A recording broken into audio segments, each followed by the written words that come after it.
You're going to live outside the city limits? We're moving to. All right.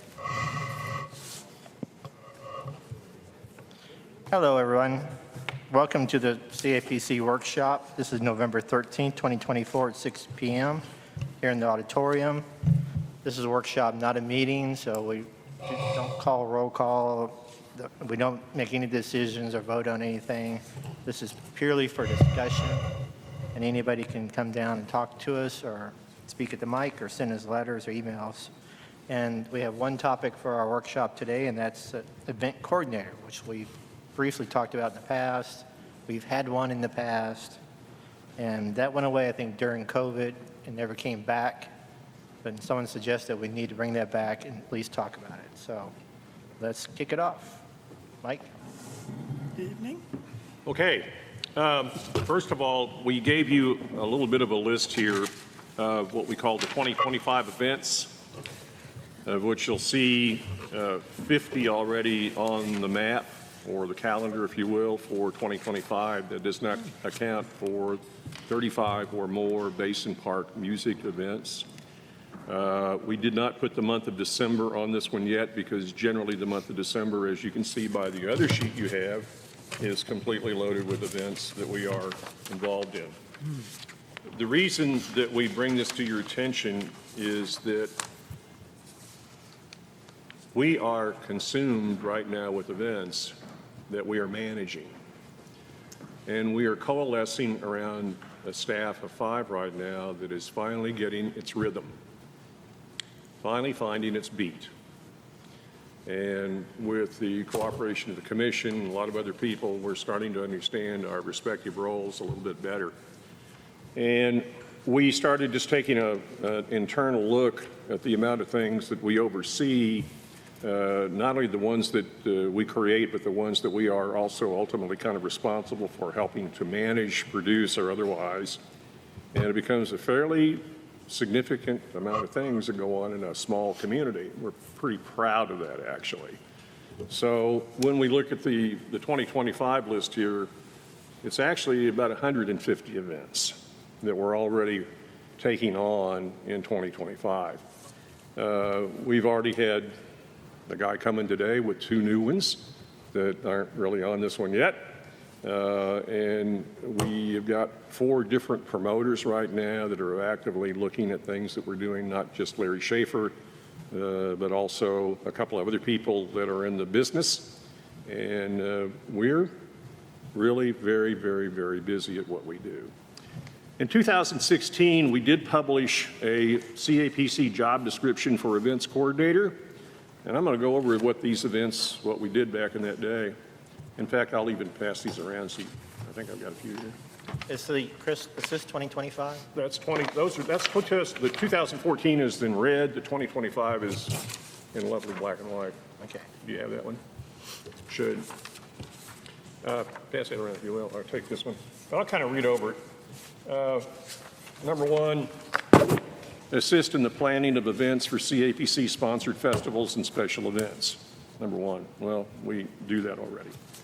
Help secure sponsorships for CAPC-sponsored events. We are working actively, for instance, with our folk festival and doing those things. Helping to coordinate advertising for CAPC-sponsored events and work with the CAPC publicists to maximize news opportunities for all activities. We do that. We don't have an auditorium manager right now. We internally do that. Research and marketing and promotions for possible use of available grants. We actually have a grant writer on staff right now. Her name is Jana Lee Kaler. Assist in planning of music in the park, booking talent for CAPC as necessary. We do that internally. Assist in the distribution of flyers, posters throughout the community. We do that internally. Assist in marketing strategies and in-house operational practices to promote increased usage of the auditorium by private sector promoters and event producers. And we do that internally. Assist the odd manager in ticket sales, maintaining records, including reconciling ticket sales for each event. We already do that. Maintain a patron list, mailing list for email for each event, and we have that. We solicit floats of bands, organizations, and individuals to march in and coordinate all CAPC-produced parades, but we don't have any parades right now that we work with. and help initiate and coordinate new CAPC events that help bring more visitors to Eureka Springs. Well, that was a few years ago that we did this, and we looked at it again today, and staff-wise, we feel like we're doing this and more. So if we need an event coordinator, I really don't know exactly what they would do that we aren't doing right now. And we've taken quite a bit of responsibility off of Danielle's plate upon the turn of events from June going forward. She no longer really has to take care of the financial things that she was doing. Those are all ties right now. And her job really is a concierge. She is the one that is basically helping manage the events right now that we have and helping Jana in group sales kind of put things in their respective places. And as a cooperative effort, it's one of the best dynamics I think I've seen. So I respectfully submit to you as a commission, we do not need another person to do events. We already do them in-house. Wow. That's interesting. What do y'all think? This is a discussion. I would ask, if that is your suggestion, what do you think, as far as position-wise, that you guys need? Position-wise? I have the same question. Well, I guess you could make one up. But right now, I really don't know what that is. And the reason I say that is that so much of the responsibilities that, for instance, I had a few years ago, we have a very good ad agency that does our marketing, our publicity, our public relations, our media buying, the things that, basically made the phone ring off the hook a long time ago, which we don't have to do today. So we don't need that type of a person on our staff. We really don't have a specific position right now that we find a void for at all.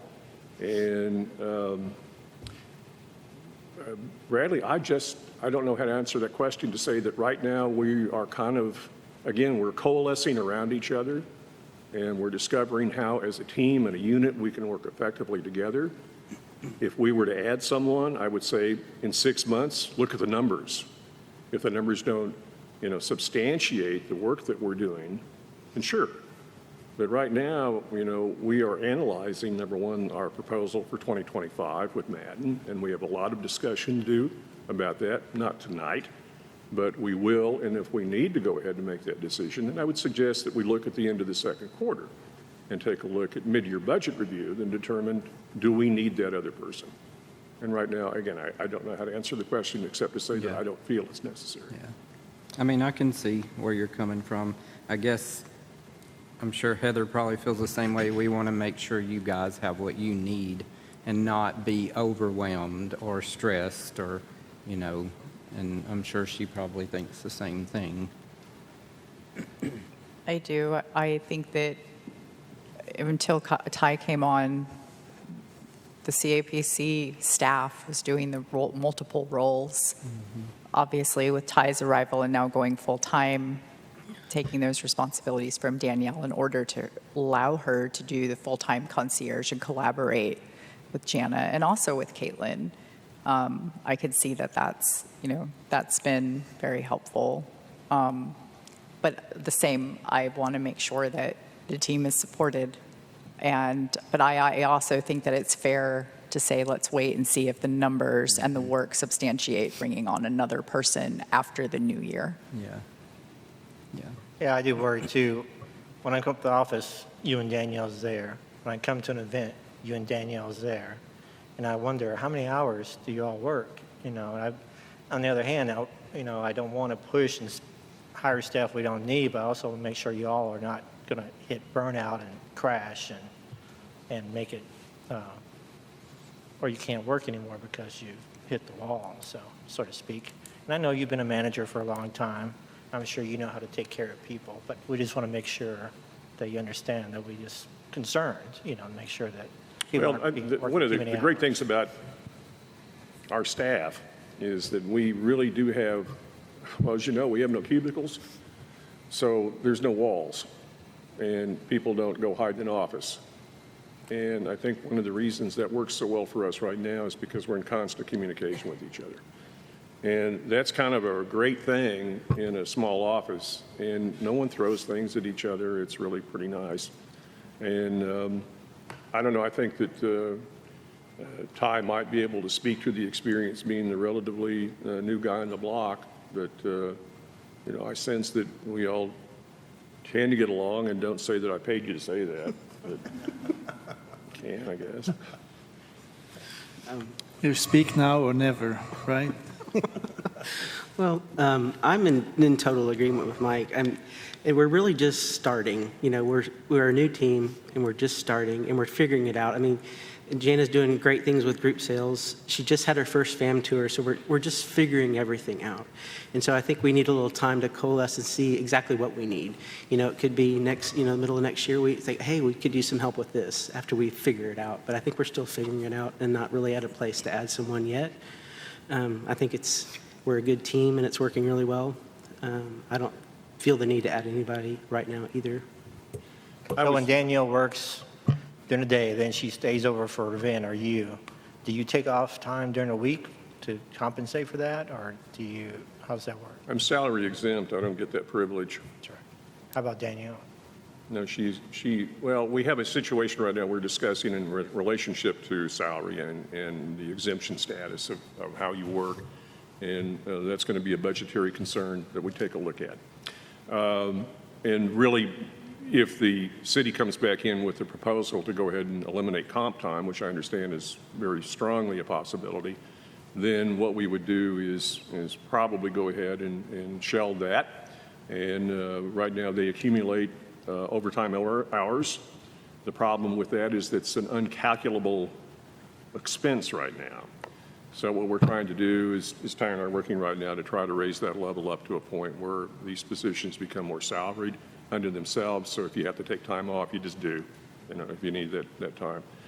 In the healthcare industry, they have a thing called mental health days. We don't have those. We need to. But it becomes a situation where, if you need to take a day off, do something, then just do it. We're not going to go ahead and be arbitrary about, holding your hand to the time clock. I think the other thing, I did a little analysis today, and it was in reference to kind of some new numbers that we have. We are, and this sounds kind of like a big, huge number, but it's really manageable. We're $300,000 away from doing the same thing we did in 2023. That means if in October we only bring in 100,000, we know that's way low. And in November, we only bring in 100,000, in December 100,000, then we will have basically done what we did in 2023. But we're on track, based upon what we see for October numbers right now, to probably do well and better than that. And just based again upon the number of events that we have, the number of people we know that are coming into town, the number of events that seem to be accumulating for the last 2 months of the year, it should be great. Assuming the weather treats us well, we'll probably break that budget figure that we created in 2023 going into 2024. So only being down $300,000 sounds like a lot of money, but $100,000 a month in our business really is not a big deal, because we'll actively take in over $200,000, which is what we did in October 23. We took in about $197,000. And we already are projecting $205,000.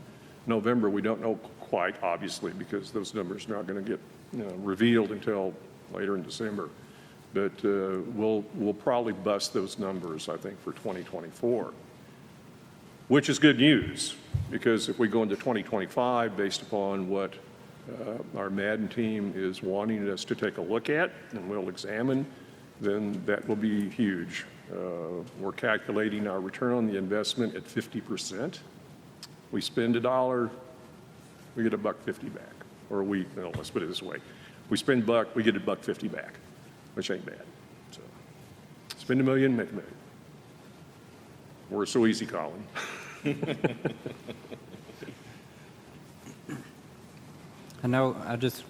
I guess I'll just bring it up because I know in a former meeting you had said something, Mike, about grooming someone such as like an assistant or associate director, and I'm just pointing that out because I know we had talked about that a long time ago, but, you know, that's a potential position as well, so.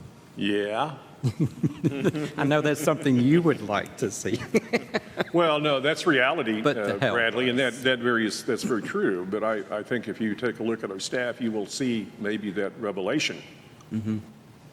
And that was one of my comments to an earlier commission, that I think we have the capability right now. And I'm not too fearful of that at all. I think that the opportunity at some point, because I'm not going to do this forever, obviously, don't want to, but I think that the overall composition of this organization for the next 5 years probably has got that person already. I agree. What do you see then for the need of the auditorium manager? I mean, like you said, like you have other promoters besides Larry Schaefer who's interested in using the auditorium. So you would manage that with the current staff you have, and that would be okay? Yeah, we're still an 8 to 5 office, and that's where most of the business is conducted.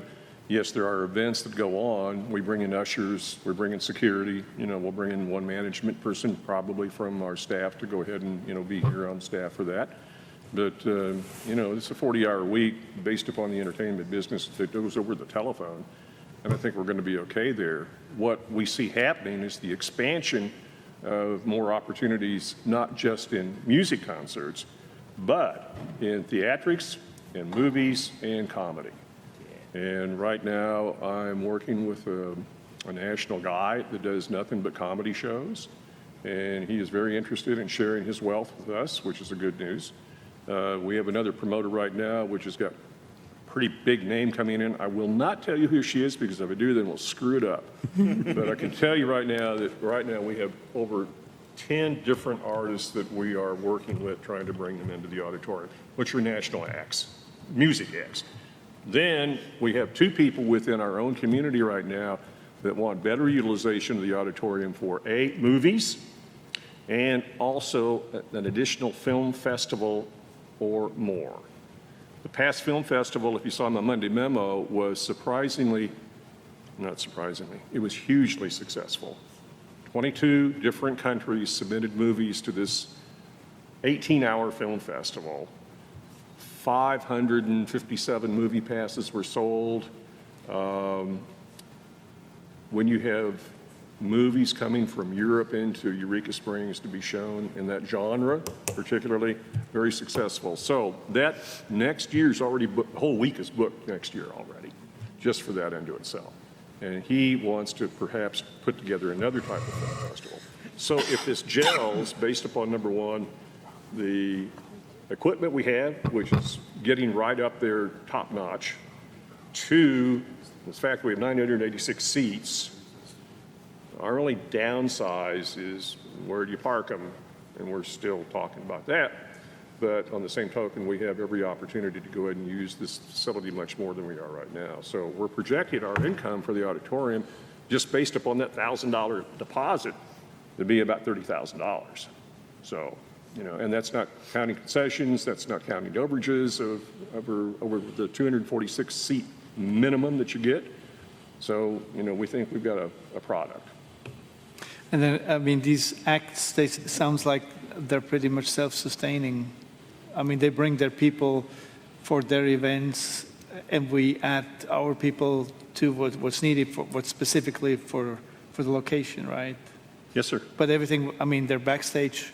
We don't have to do anything with that they organize themselves. Well, we have labor in our contracts that we work with, obviously, because you can't have, Ron Sumner doing everything. Ron has a crew, and we'll continue to work with Eureka Sound to provide those back-end services. But, that's a contingency that we're always aware of. And sometimes if you bring in Old Crow Medicine Show again, they got their own guys. So, yeah. Well, I mean, like, we thought about we needed an event coordinator, so we don't. Not at this time, I guess.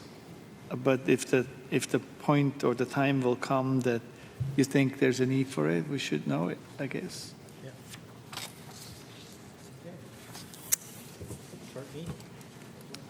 Well, I want to thank the commission for basically being what you've done. And I'll make the comment, I've worked with a lot of different commissions, not just in this town. Y'all are pretty good. Thank you.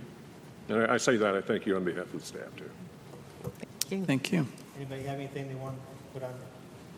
Anybody want to put anything on the agenda for the December, or the November 21st meeting at 4 PM, which is next week? Heather's already sent a list, so. Anybody else have anything else? That's the budget meeting, right? Is it, budget's going to be on the meeting, but it's the regular meeting, so. I would like to put on our $44,000 a year loan, and if I could ask Ty to look into that, is there an advantage for us to pay it yearly? Should we go ahead and pay it off up front? I'm not sure why we have a loan when we have money in the bank. We can pay it off up front. I don't think there's an advantage to it. We can, either way would work. One thing Mike and I have been talking about is that because it's more of a capital expense, the renovation, and we've talked about using reserves to take that line item out of the budget and use reserves to pay that. So that's one thing we were proposing potentially. Can we talk about it at the meeting? Go ahead, put it on the agenda. Danielle? Thank you, ma'am. Anybody else have anything else? Bradley Tate Green is moving out of the city limits tomorrow. Can he be on the commission and live outside of town? I will be not, or I won't be here for the next meeting. Okay. And then what is the date for the December meeting? We haven't set that yet, I think, right? Well, It's set for December 11th, but that date does not work for me. There's a big fundraiser for the community center that night, and I have to be there. So, it's not required by law that we have a meeting. It just depends on what you all want to do. is there a topic for a workshop next month? Does anybody have anything We you want to will talk about? probably need to go back and massage the rest of the budget, because the budget can be voted on in January. It doesn't have to be approved until February. But Bradley Tate Green moving out of the city limits is a little bit of a problem. I think you have to be inside the city limits. Until It's Carroll County. Your business has to be in the city limits, I mean, we have at-large, but one you have at-large to live in seat. Carroll County, Oh, really? Okay. according to our That's bylaws. taken. Oh, that's true. The commission shall be point. composed of 7 members as follows. 4 members shall be owners or general managers of businesses in the tourism industry within the Eureka Springs city limits, and the owner or general manager shall reside within Carroll County, Arkansas. Okay, cool. So- Yay. I was worried about that. You're Okay, trying to get rid really? No, I'm not. of what you're trying to do. Still has an address here. You're not going to get rid of me that easy. I tried. I do have a workshop suggestion. It would be cool if it's something that we could think about doing in the new year, and that is, there's a rubric that I use, and there's a rubric that Mike has, and I think that when we're getting funding requests, just from the perspective of making sure that we're fair and objective across the board, we're measuring all requests the same by the same set of standards and acting accordingly, and also taking into consideration just because someone is asking for $5,000 doesn't mean that we have to fund $5,000. It may be more reasonable for us to say, oh, we do see the value, but we're going to do $2,500. But we need to have some kind of metric for that. So I think we could, and then I can tell Danielle to take it off of the agenda for next week's meeting. And make a workshop out of it? Yeah. Okay. The other thing was, to Mike's point, and this may be part of the overall discussion, if the team is going to go from hourly to salary, I'm hoping that that would mean there would be a compensation change accordingly. And so that is something that we would need to discuss around the budget as well. Okay. So workshop topic is, a metric for approving event funding requests. Event funding, we'll just call event funding. Okay, perfect. Okay, how about the 19th at Thursday, workshop at 4, meeting at 6? You're talking about December? December, yes. Is that okay, Danielle? You said Thursday the 19th? Yes, because the 18th there's something here already. So, So we'd have both the regular meeting and the workshop. yeah, we've done that many times. Yeah. Workshop at 4, meeting at 6. That same day? Yes. Well, I might have to zoom in on that day. Sure. And what else did you say? Do you want it for a topic, Heather? The team transitioning from hourly to salary Okay. and what that would look like from a budgetary perspective. You got that, Danielle? Yes. Anything, other topics for the meeting next week? Okay. I have one little request. If I'm not mistaken, we should receive the agenda usually at least 24 hours prior to any meeting. And I would appreciate if we can have that. So then we kind of have an idea of what's happening on the meetings. I don't like to be blindsided all the time. Okay.